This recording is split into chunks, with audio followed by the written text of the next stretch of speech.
coalition suspends up on Yemeni port to bolster talks with Houthis, UAE FMMOSCOW, Sputnik. The Saudi-led coalition of mostly Persian Gulf nations has suspended the offensive on the Yemeni port of Al-Hudaydah in order to promote peace talks with the Houthi rebel movement. UAE Foreign Minister Anwar Gargash said on Sunday, "We welcome continuing efforts by UN Special Envoy, Martin Griffiths, to achieve an unconditional Houthi withdrawal from Hudaydah city and port.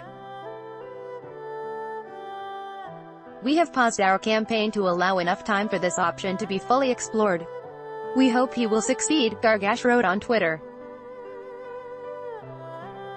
The foreign minister went on to clarify that the pause was initially introduced for a week on June 23, but is still remaining in place as the coalition awaits the results of the UN envoy's visit to the Yemeni capital.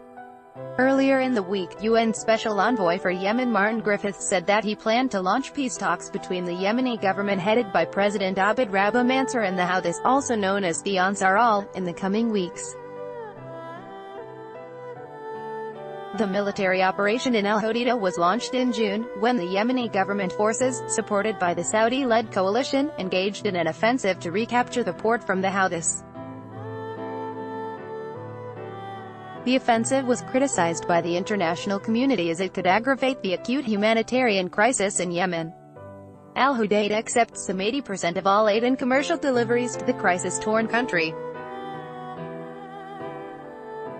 Read more. Last week, media reported that the Houthis were willing to hand control over the Yemeni port to the United Nations in order to ease tensions.